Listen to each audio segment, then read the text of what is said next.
Good evening, Santa Cruz, and welcome to Voices from the Village.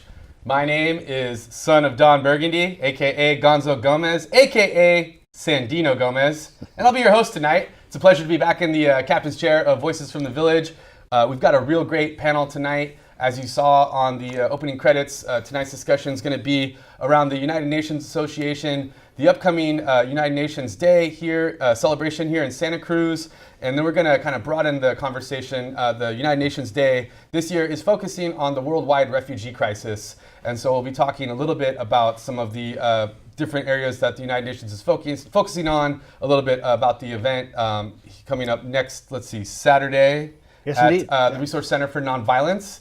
And so we've got a little video for you, explain a little bit as well. So a whole bunch of upcoming stuff. This is a live show. We're recording October 22nd of 2017. So if you'd like to contribute to our show tonight, I'm sure our producers will be sharing that phone number with you very shortly.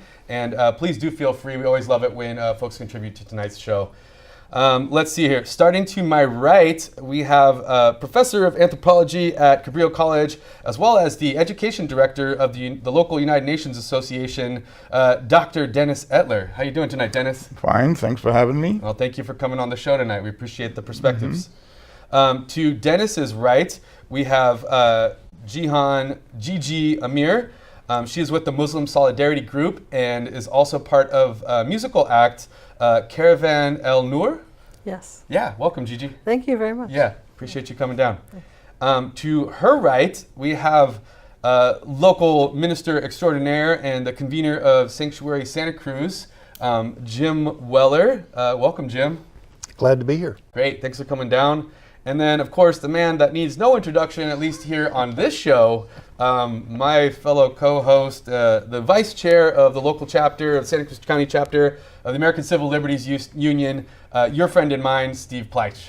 Thank you, Sandino. Great to be here, and really looking forward to the conversation tonight. And great to have you back. Yeah, it's too a long pleasure. away. Had a little extended vacay doing the old daddy duty thing Great with to have you back. Maximo Rebel Gomez, raising another little eco-warrior who will respect human rights. You were saying 7 months? 7 months in a couple days, wow. yeah. Congratulations to you and Emily both. Thank you. Yeah. Shout out, Max. Yep. Anyway, what do you say we just launch into this video, and it's going to kind of help frame tonight's discussion. I understand the producers have a video of previous United Nations Day festival created by, I guess, a videographer hired by the infamous one and only Pat Arnold to help explain to the general public what it is that United Nations Day is all about. So we're going to cut to that video right now. We'll be right back with our guests to talk a little bit more about their activities and what they're up to very soon.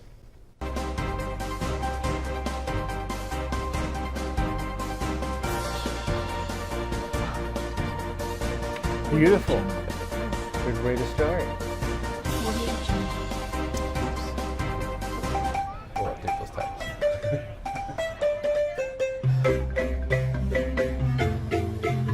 I'm wondering if they've increased the price of that. Which one? Closing off Cooper Street, we used to have that there. Now that Abbott Square is there, it seems like that's a much more valuable piece of real estate than it has been in the past. Probably do it at Abbott Square Yeah. rather than on the street. Yeah. I mean, that's true. They did the Resist Fest thing. Yeah. That's precedent. Well, maybe next year we'll think about talking to Nina and see what she says I'm about Pat Arnold, and I'm president of the United Nations Association here in Santa Cruz. Today is the 68th birthday, so we are having a street fair here in Santa Cruz.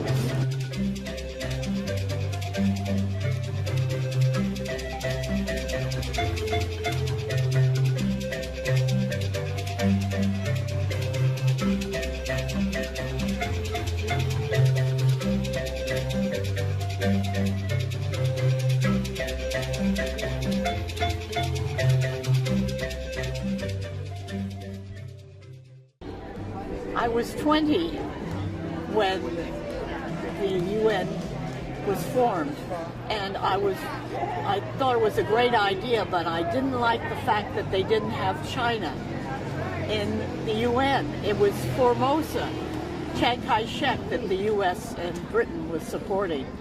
And it took a couple of years before China was actually became a part of the UN, which made it a much more one-worldy.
We have all kinds of different groups performing. Yes, we have the folklorical group and the Sons of a Beach, who are a ukulele club, and a Zimbabwe band. It's just a wonderful bunch of people who are donating their time so that people in Santa Cruz will have a birthday celebration. Well, there you go. That was just a little taste of some of the stuff that I forgot to mute.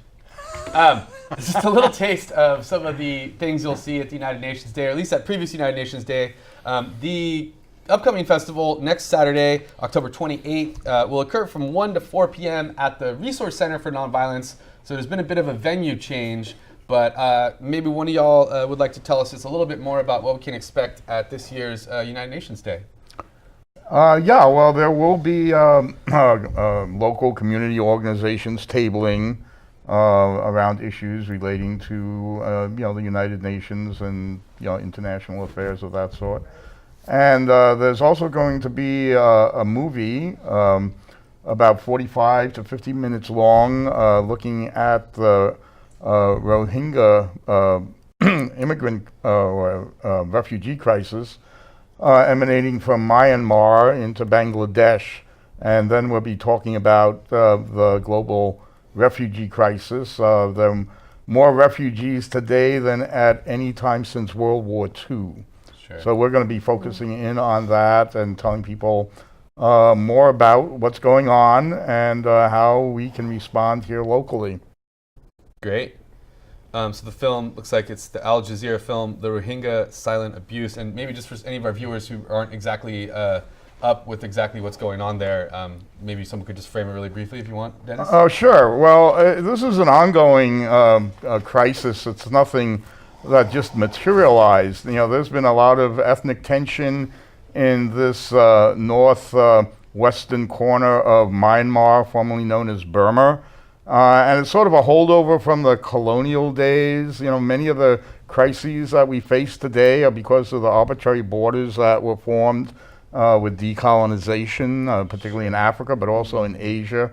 And of course, the whole Indian subcontinent was ruled by the British as the Raj, and that included present-day Pakistan, India, Bangladesh, and Burma, or what's now known as Myanmar. And unfortunately, the Rohingya people was settled in a border region, right adjacent to the Bangladesh border, now Bangladesh. And they've really not been recognized by any of the nation states that were formed out of the British Raj. Sure. So they are Muslim, closely related to the population of Bangladesh, but they've been residents in what is now Myanmar for, as they claim, hundreds of years.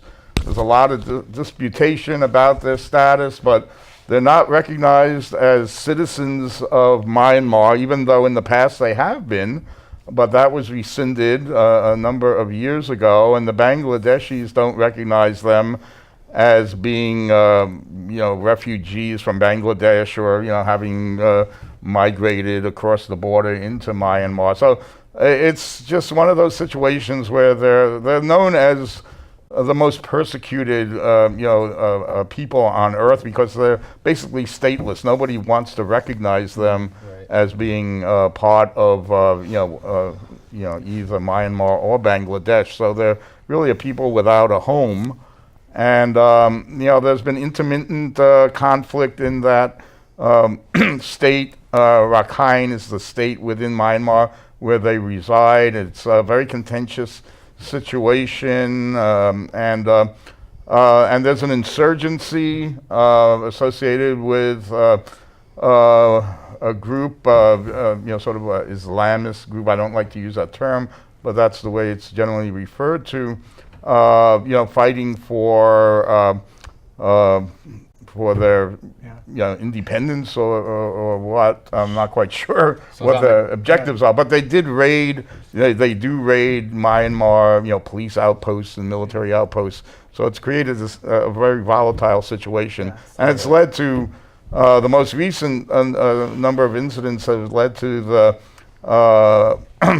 the forced or migration, sometimes called ethnic cleansing, depending on your perspective, of upwards of 500,000 people out of Myanmar into these refugee camps. Now, there have been, just to finish, there already are 350,000 or more Rohingya refugees in Bangladesh prior to this mass, exodus that's occurred recently.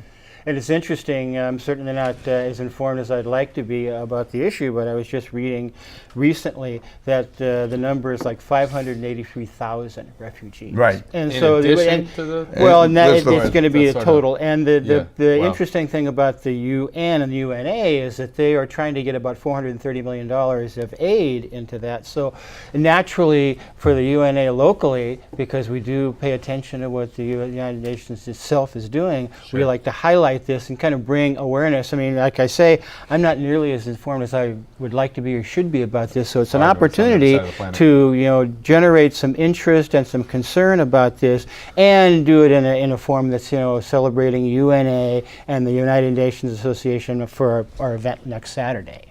Great. Should be a fascinating film. We screened a little bit of it, but people will certainly find it dramatic and shocking, but hopefully informative as well. Yeah, I think the Al Jazeera network is known for definitely presenting perspectives that you don't usually get inside of American-dominated media. So I mean, I think I'm personally looking forward to it, and probably check it out online myself somehow.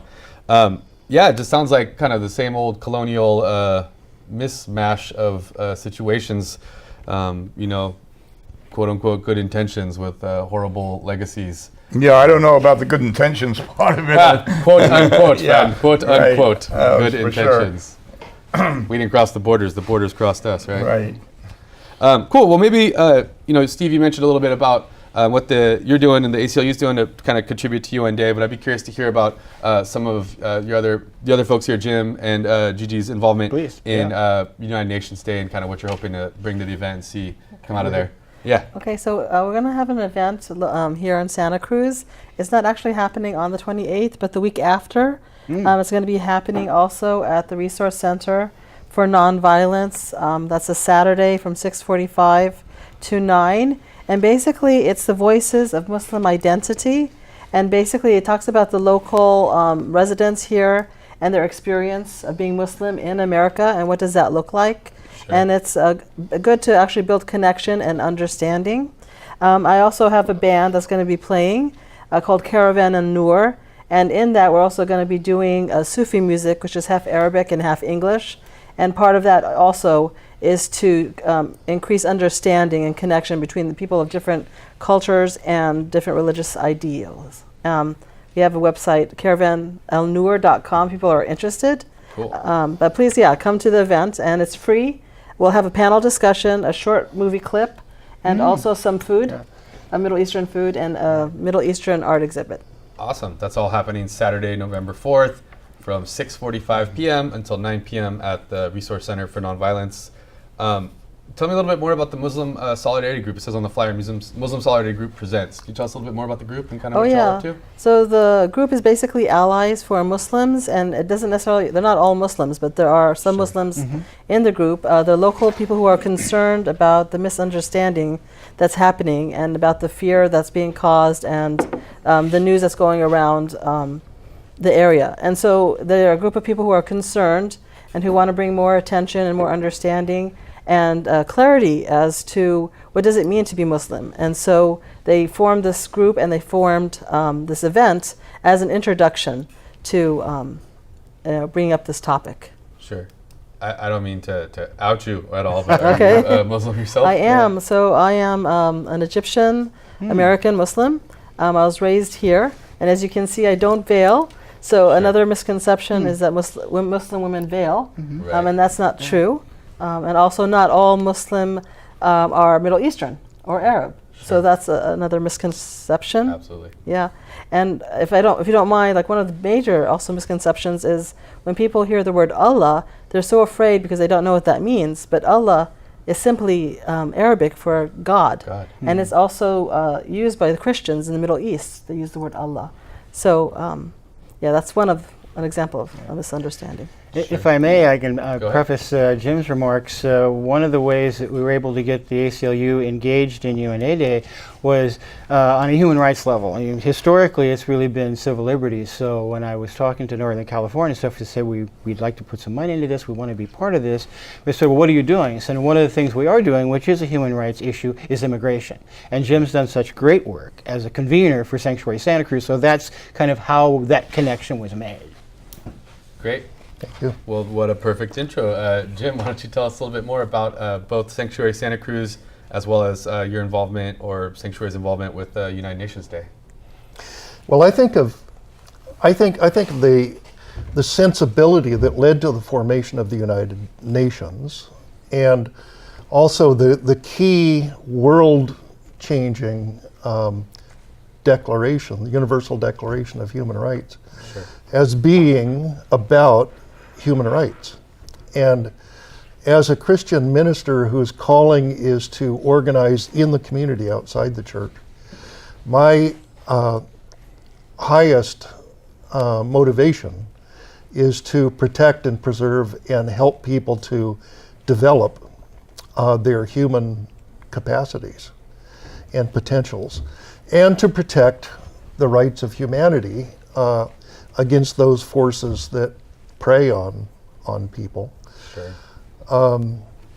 I have to say that since last November's election, it's become very clear to me and the rest of my community that my calling was to devote all my time to helping to build a sanctuary movement in Santa Cruz County in order to help the undocumented immigrant community organize themselves to protect themselves against the oppression of the Trump administration. Sure. And so I've been devoting most of my time to that work since then. And not alone, there have been many people in the community devoting themselves to that work, but what has developed as a grassroots, spontaneous network is what we call Sanctuary Santa Cruz, which is a somewhat organized, though decentralized, network of community advocates and activists and community-based organizations, including churches, all trying to coordinate our work in the effort to help strengthen our resistance to the depredations of La Migra, Immigration and Customs Enforcement. And so that's what Sanctuary Santa Cruz is all about. And somehow I've become the convener, the person who calls the meetings of the Sanctuary Central Committee. Sure. Yeah. If I might say something in response, we always refer to people coming across the border as illegal immigrants or aliens. But in actual fact, the conditions that lead many to come here are no different than the conditions that lead people to become refugees. Yeah. There are political refugees, there are economic refugees, there are refugees who are displaced because of conflict. And if you look at the people coming across our border, they're coming across for the same reason that people are setting sail across the Mediterranean. The very same reason why people are fleeing areas of conflict in Central Africa, in the Middle East, in Burma or Myanmar. Look at the situation in Mexico.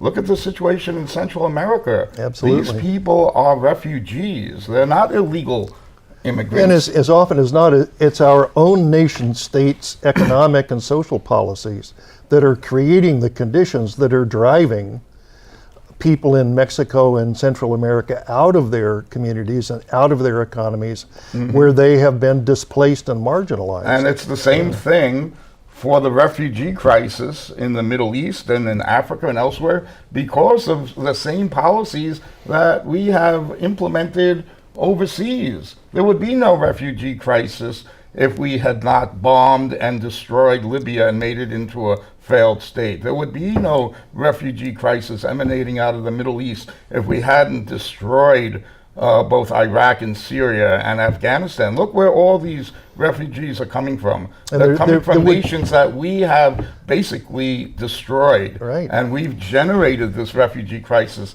And it's the same thing in Latin America. And most people don't understand that these people are refugees, and they deserve the same treatment that refugees are receiving elsewhere in the world. Yeah, I was reading something about Germany accepting like 1.5 million refugees, somewhere around there, into their country. And the United States has accepted something pathetic around like 45,000. Oh, yeah. It just seems like a classic case of trying to dodge the consequences of your actions. I couldn't agree with you more that a lot of these crises, maybe not for the exact same reasons, but there's a common thread of people either fleeing literal violence or economic violence being inflicted upon their And that's what we see in Latin America. Or the communities, yeah. But I think particularly, like, mentioned, something like NAFTA, there's the destruction of the Mexican corn economy in particular, whereas I love the metaphor of the two people playing the same game under the same rules. Let's say basketball, right? Well, one of them is, what is the little guy from Game of Thrones, Peter Dinklage, and then one of them is Shaquille O'Neal. So the Mexican corn farmer playing against, the United States agribusiness. I mean, it's just completely unfair circumstances and rules. And another point I'd like to make, if you look at the countries that have received the most refugees in the hundreds of thousands, these are the countries that border on these areas of conflict. Sure. Like Turkey, like Jordan, in Africa, Kenya, Tanzania. These are countries that don't have anywhere near the resources that we do. They have a difficult time looking after their own. Bangladesh in the case of the Rohingya. The floods devastating the country as all these people are pouring and they over. are What a receiving these people, double spending scarce resources. To the tune of hundreds of thousands of people in many countries in Africa and elsewhere. And we have these Europeans and us here, and we're all so upset about just a few tens of thousands when we have resources far in excess of what these other countries have. Well, far be it for me to ever praise George W. Bush, but I mean, I don't know if you have seen the recent reports, his speech he gave around saying that Trump's nationalism has turned into nativism. And when George Bush is talking about the nativists and the racists and the degenerates in the White House, that it's gotten pretty bad in today's America. I mean, it's I think it was Aziz Ansari on Saturday Night Live said, I used to think that guy was like a human dildo, and now he's out there talking sense about tolerance and respecting our Muslim brothers and sisters, and the enemy is not Islam, it's extremism and yada yada yada. It's just wow, never did we think George W. Bush would be he's a war criminal. He's a war criminal. Don't get me wrong, but a slight bit of sanity coming from it nonetheless. But no one is totally irredeemable. You can't be there you go. all the See, time. Jim, thank you for that. Yeah. Santa Cruz has always had, I think, a very solid foundation of human rights. Sure. And I think that's why it's so important for us to recognize UNA Day and then have our event to really raise some consciousness around this, because there are people who would be critical of the United Nations itself. They're not doing enough. They're doing the wrong things. They're not really putting their energy or their money into the proper goals and achievements and missions.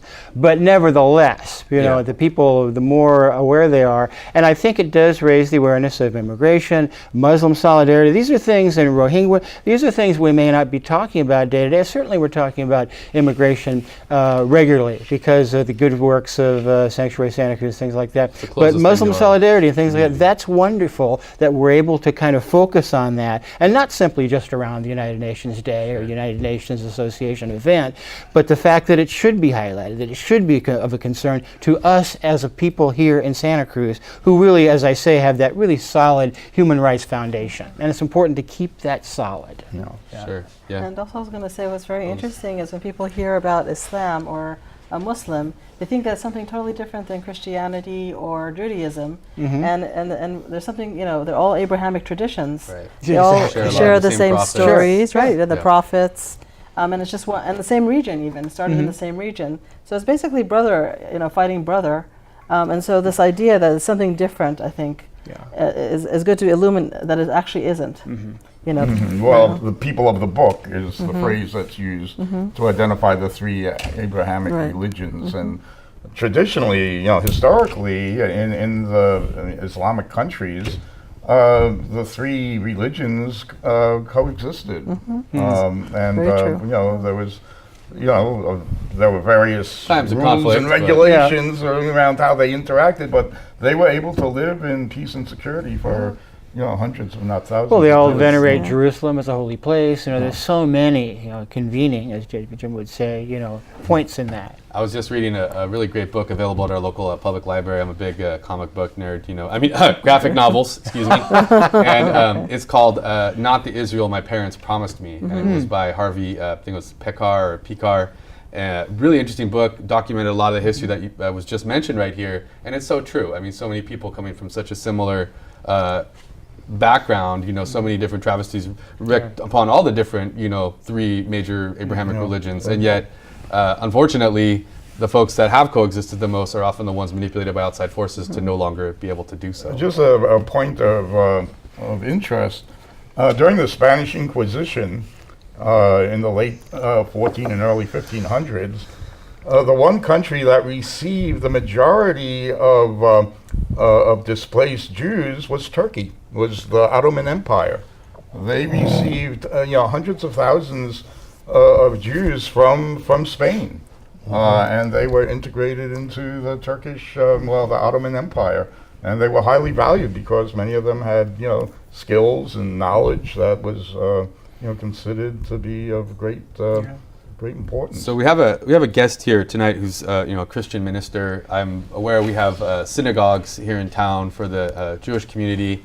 I'm not aware of any mosques here locally in Santa Cruz County. There is an Yeah. Islamic center. I was going to say, I understand there's an Islamic center where people do meet for prayer, but could you tell us a little bit more about that, Gigi? Would you Yeah. just maybe speak to that, Yeah. the community here in Santa Cruz, what is kind of present or lacking here in Yeah. town? So right now, they're a very small number is here, Sure. and there are actually 2 local mosques, one in Watsonville Oh, yeah. and one in Santa Cruz. But again, they're mostly for the prayers, and occasionally they get together for holidays and events, and if there's a funeral or a marriage, light things like that. Sure. But because the numbers are not high enough, a lot of the larger numbers are in the Santa Clara County, and Yeah. there is a Muslim Center Association over there, which is one of the largest mosques in America. So it's not too far. Oh, wow. Yeah, but it's that hill. Most people are in Yeah. San Jose. Wow. And how long have you lived in Santa Cruz? Oh, I've lived here on and off for about 4 years. 4 Oh, years. okay. Wow. Yeah, yeah. I'm just kind of curious if you wouldn't Yeah. mind speaking a bit about your experience like as a Muslim woman here in Santa Cruz, both not just here, but also if there are any other relevant points from your times previous living in the United States that you wanted to Yeah. share. And I think that's what it is. I think when my friends who don't know me don't think I'm necessarily Muslim or don't know my background. Sure. But they're always, I guess, again, the assumption that the Muslim woman always wears a veil or always is obedient to the husband, like what we call the generalizations. Yeah. But in fact, that's not the case at all. And you have very highly educated women who are like doctors and engineers and lawyers, some who are veiled, some who are not veiled. Sure. The veiling is actually a more recent event. It's in a few, during my parents' time, my mom's time, there was no veiling. It was actually minimal. So it's more of a cultural turning. And I think it's in reaction to what's happening politically. And it's also in reaction to what's happening in regard to gender and how the genders see each other. Sure. So Is that for- kind of the rise of a more fundamentalist view of well, it's more of Islam? a safety, and and this is another argument, not necessarily argument, but another theory, is that actually the women who were veiled during the early days of Islam were the wives of the Prophet. And so it was actually an honorary state to be veiled. So women to have honor in that situation actually donned on the veil, and it became saying that I'm of a higher status and more respected individual. And so so the view of what does that mean? It's not necessarily one No. of oppression. Yeah, of course. And I think that's one of the misunderstandings is that I think people in the West see it as one of oppression, where in fact in the other the other view Yeah. is it's one of power actually. So Sure. Yeah. Something that caught my interest in the news recently, it's kind of interesting advancement against fundamentalism. I hate fundamentalism of all kinds. I don't care what religion you You're are. fundamentally against I'm that, fundamentally against fundamentalism, correct. There's an exception to every rule, damn it. Okay, there you go. But something that caught my eye, I thought was interesting, and I was just reading a little bit about, is I guess big step forward for women in Saudi Arabia. A very theocratic, repressive, right-wing government. Of course, horrible human rights abuser, which makes it a great friend politically of Washington and the kind of United States power apparatus. But women in Saudi Arabia are finally, after I don't know how long of being prohibited, basically since the invention of the automobile, as I understand it, they're going to be able to drive, and that's an incredible step forward in so many ways. But I mean, you look at the other horrible brutalities that women still suffer under in Saudi Arabia, and you just wonder, well, okay, that's nice, but what about voting? What about not being property of your husband? What about et cetera, et cetera, et cetera? yeah, so in Islam actually the woman is not necessarily the property of the husband. Sure. And also she has the right to own property. Another thing also is that That she was has the true. right to vote. But what happens is, I think what we're seeing now is that the culture is being imposed on the religion. And when what happens over many years is that we're actually seeing the cultural appropriate. effect. Right. Yeah. Yeah, and they're using religion to manipulate people in Just that like they way. always Yeah, but I think when people go back into the essentials of the Quran and you read it, actually adds rights to women, gives them rights in property and money and inheritance and so forth. I was going to say women were allowed to own property in Islamic Yeah. society long before women were allowed in Christian, and And I'm not certain about Judaism. Yeah. But Are they like, being able to be empowered by this, you think? Well, I think also, depending on the region also, Yeah. and depending on the culture, it was very common in a sense to, what do you say, to have them controlled in a sense. And then they did have the harems, but it changed into if you go back even, I'm sorry, since quite since I'm fascinating. Egyptian, Yeah. ancient If you could talk Egyptian. about 1492 and the Spanish Inquisition, we Right, can talk right. There you about. go. Yeah, go right ahead, Well, please. you had a Queen Hatshepsut, and you had the queens of Egypt, and you had the women in power in ancient Egypt. So it wasn't necessarily, that women were under the rule of, the thumb of the man, Sure. but in a sense that it was something that was developed over time, and how that developed. I'm not a historian, but it was something that had developed in time, and I'm sure it's that it was imposed versus not If so. I could just Yeah. add being an anthropologist. Okay, please. No, a lot of what we associated with Islam, being Muslim, are just cultural traditions of the indigenous people who adopted, Islam historically.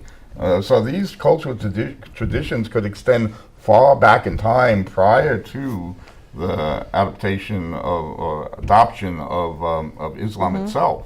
So you're talking about cultural, lifeways that really have nothing to do with Islam itself. Right. And then again, of course, in terms of the political situation, you have class societies, throughout, the area where Islam predominates, and of course, religion is always used as a means to oppress the population, be it Islam, be it Judaism, be it Christianity.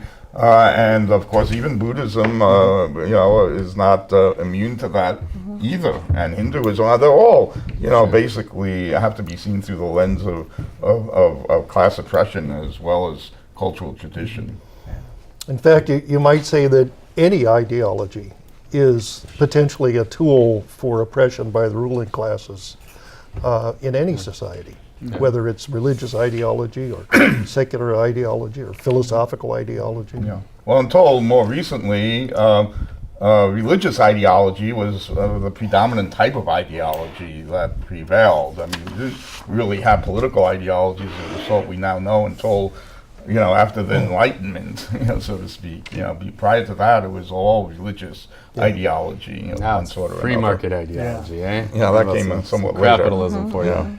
And I want to make sure that, if I Go may, ahead. Yeah. Sandy, that people really think about coming to our event next Saturday at the RCNV 1 to 4. It's a wonderful film and a discussion about these very issues. And I'm curious, at the Muslim Solidarity event, and we want to make sure we mention that as well, are these the kind of understandings that we can begin to make through that kind of an event that you have? 'Cause I'm just fascinated by that, because it just hasn't been in my sphere of awareness, as much as it should be. Yeah. So not only are you going to hear about individual stories, because of course everybody's individual stories is slightly different, but you're also going to have a time to, they're going to have a short, like 20-minute film that's very similar to show a wide variety of what it looks like to be a Muslim in America. And you see people like rapping and things like that. So your idea will be shifted. There will be a time also to have discussion, a question and answering time. So any questions that might come up during that the panel discussion, as well as dialogue time. And hopefully this will be a beginning of a constructive conversation. If I don't mind mentioning, the Tent of Abraham is also a local group that actually also tries to build bridges between the Abrahamic traditions, and they've also tried to do very similar things. I'm familiar with their work. That's terrific. Yeah, Santa Cruz in general. God bless Santa Cruz. I should There's say. a willingness to be open Right. to viewing the other. As a matter of fact, this fall, the Tent of Abraham is putting on 3 separate presentations, each one focusing on the experience of racism and discrimination in different religious categories. So there's going to be one, the next one will be soon at Temple Bethel. It'll be talking about anti-Semitism and the experience of racism and religious oppression by Jews. Then there'll be another one, the experience of racism and religious oppression by Muslims. And a third one, the experience of Christians in the very contemporary context of being, shall we say, misunderstood by the wider secular society, which is growing more and more non-religious. Sure. So the tent of Abraham is trying to focus on all those aspects of. I was reading an interesting article recently just about sort of the progressive left in Christianity and sort of the more radical politic, thinking of like Berrigan brothers or like Dorothy Day, or just those that chose to take their faith to a level of like radical resistance in solidarity with people who were being oppressed, that did take that teaching of Jesus quite very literally to put themselves between the oppressor and the oppressed, or the tools of oppression, and literally quite in some cases spill their blood to draw attention to those horrible abuses, whether they were nuclear weapons or normal arms bound for Central America in the 80s or whatnot have you. So super cool thing. And let's pause right here before we do, just so we can let our audience know, again, you're watching Voices from the Village. My name is Sandino Gomez. I'm here with an awesome panel tonight. We got Dennis Etler, Gigi Amir, Jim Weller, and Steve Pleich, all talking about the United Nations Day, as well as the global refugee crisis. We've touched a little bit on, a little bit of immigration here locally in our community through Sanctuary Santa Cruz. We talked about the Muslim Solidarity Group and kind of what they're planning with their event, not next Saturday, but the Saturday after that, Saturday, November 4th. Talking about United Nations Day next Saturday at the Resource Center for Nonviolence. Both events actually at the Resource Center for Nonviolence. If you haven't been to the Resource Center for Nonviolence, I suggest you go check out either one of these events or lots of the other stuff. You can find out more information at rcnv.org, a great local resource hosting all kinds of peace and justice stuff like you're hearing about tonight. So proud to say part of the RCNV and solidarity always. And props to the RCNV because they really turned that venue into a beautiful, welcoming space. If you've been, we were just there for the Sharon Delgado book signing the other night. Oh, great. Wonderful space. Yeah. And so, took a lot of hands. I know hundreds and hundreds of donors, a lot of volunteers to help make that amazing new space, renovating an old church they purchased and building a 21st century peace and justice center. We are very lucky. One of the few communities in the country that has a peace and justice center with that kind of resource to offer the community. A building to host events like that really is a real asset. Anyway, what I was going to say just before, and I just want to let your folks know actually before I go back to our points and continue our discussion, this is a live call-in show, October 22nd, 2017. If you wouldn't mind, producers. Boom. Nope. That's not me. Nice try. Let's get the phone number up there for folks. There it is, 425-8848, extension 630. If you've got a comment, if you've got a question for any one of our guests, please do give us a call. We'd love to hear from you, Santa Cruz. Again, live October 22nd, 2017. Otherwise, we'll catch you next time. And if you're watching a repeat, I'm glad you're watching. It doesn't matter if it's not live.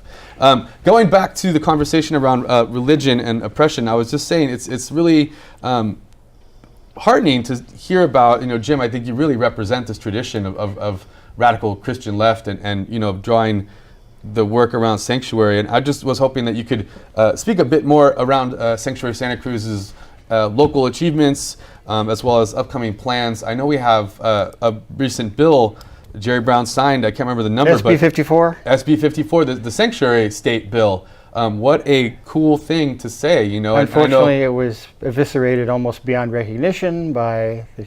I'm not up with the particular negotiations. But nevertheless, it was signed by the governor, to take nonetheless, but a disappointment, I think, to no, I don't doubt advocates. But politics, anyway, right? That's the there you go. disgusting art of compromise until you don't recognize what you're compromising on. But how cool is that? And I know there was some controversy around the ICE director stating, oh, well, we're just going to have to catch more people then. We're not going to be as targeted. We're not going to go for the folks that are actual criminals and perhaps represent a danger to our society, our community. But instead, we're just going to go in random with the net wide open.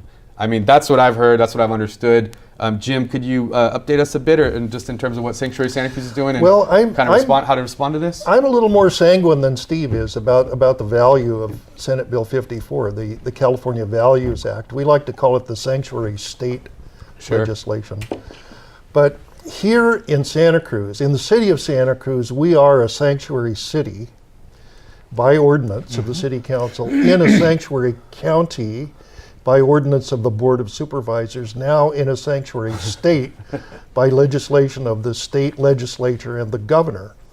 And even though exceptions were put into this legislation, indeed they were, on behalf of law enforcement agencies, locally, I believe that it's going to help us to create the political climate that will enable us in civil society to pressure our elected leaders and especially our law enforcement agencies to go even farther in joining the resistance against the state-sponsored terrorism, we have to call it what it is, that's coming down from the Trump regime. Sure. And the Obama before that, quite frankly. And I think that it will help. For instance, several months ago, I and others met with our county sheriff, Jim Hart, to try to get him to commit to certain new policies that would go further in excluding ICE agents from the county jail.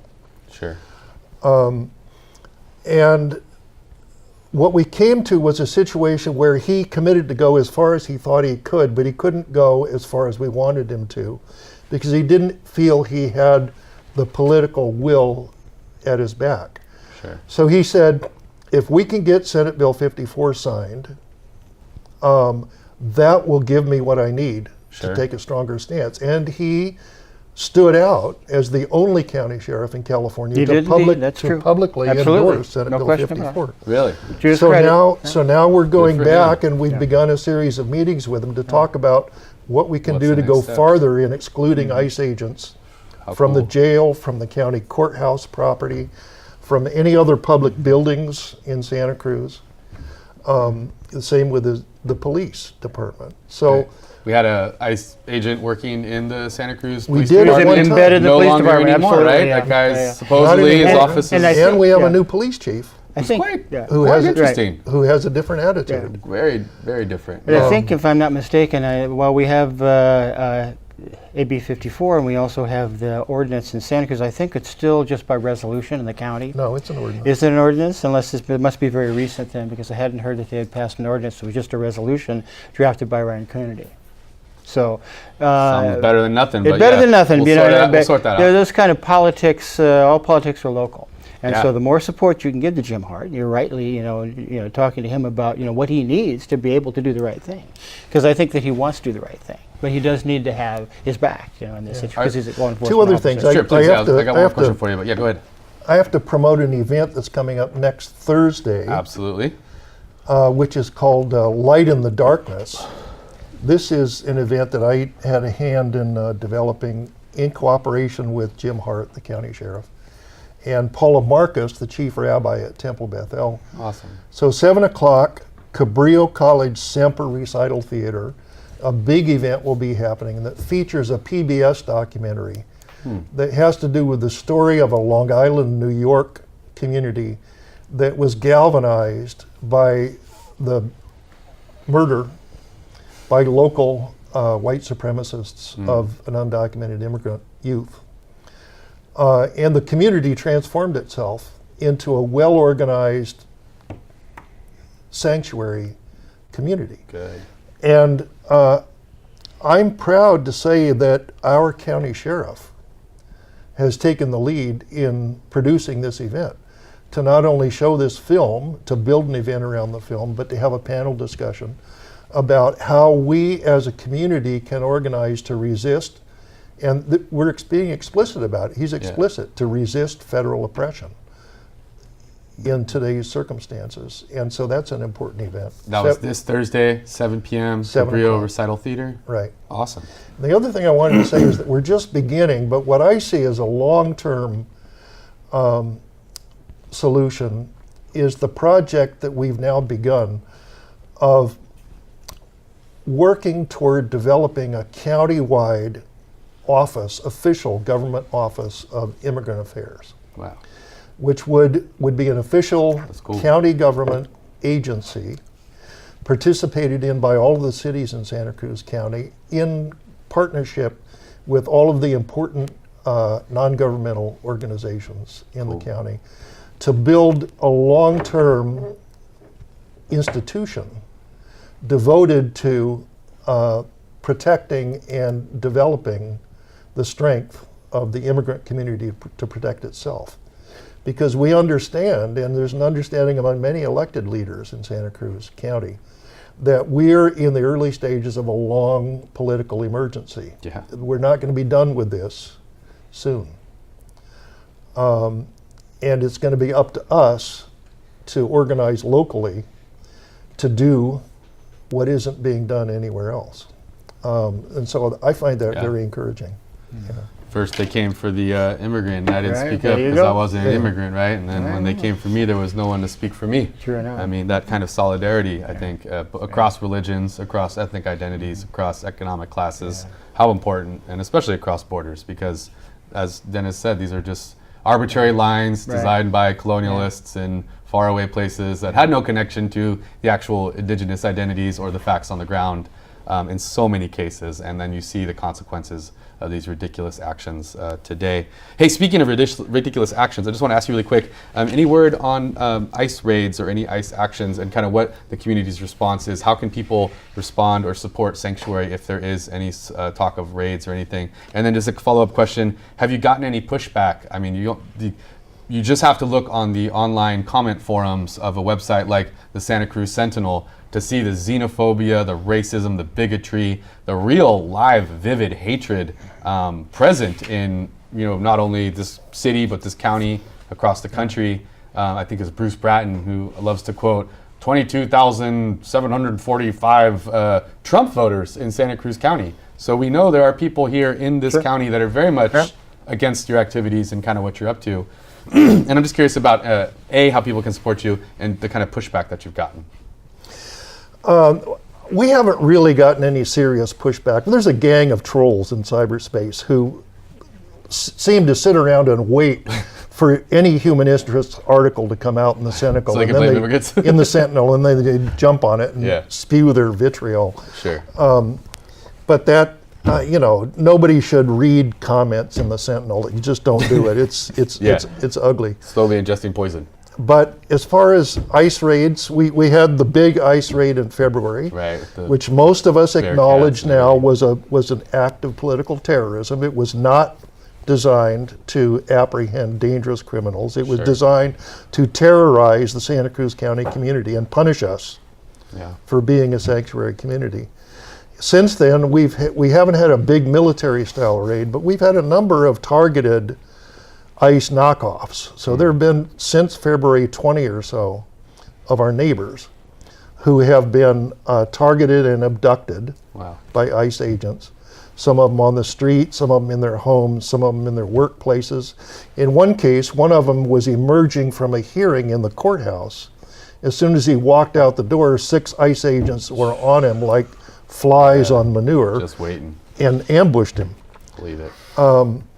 So that's been happening, and there have been a half dozen people deported already, another dozen or so people in deportation proceedings that we're defending. So has YAR, your Allied Rapid Response, of which I know you're involved, and I'm actually the ACLU liaison for that, have they been able to kind of respond when these anecdotal things have come up? No, it's been difficult. There is a pretty well organized rapid response network. Sure. There's a hotline, and we've passed out tens of thousands of Know Your Rights cards with a hotline phone number on them. Awesome. And people do call that number when they see ICE in the community. But so far, the network hasn't been able to mobilize to actually be on the scene when individuals are being picked off, because it happens too fast. We don't know about it until after they're gone. You don't see the big militarized vehicle Right, rolling down the and street. Pablo just disappears. He doesn't come home from work, and nobody knows where he is for 3 days. So that hasn't worked so well, but it is a well-organized network. If they ever descend on Santa Cruz en masse again, there will be masses of people on the scene. Okay, I just got the word. We are almost out of time here. What? Can you believe it? It's already been almost an hour.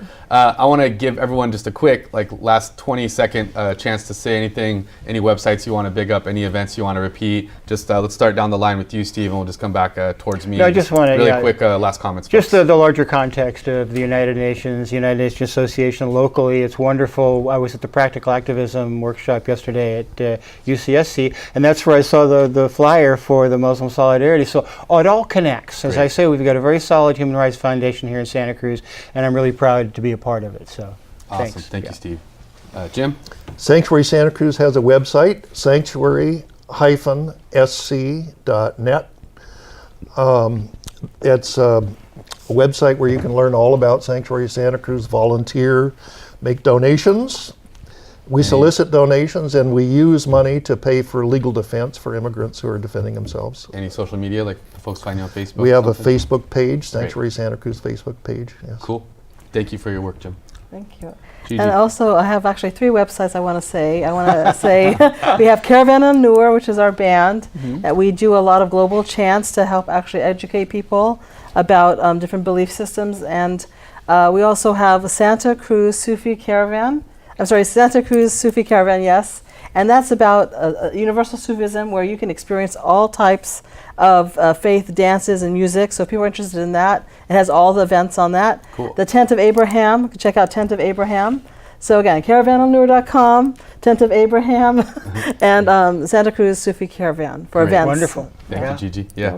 Dennis, last. Yeah, just again to encourage everyone to come out for UN Day this coming Saturday, the 28th, at 1 till 4 p.m. at the Resource Center for Nonviolence. And I just like to invite your organizations to participate and have your people come.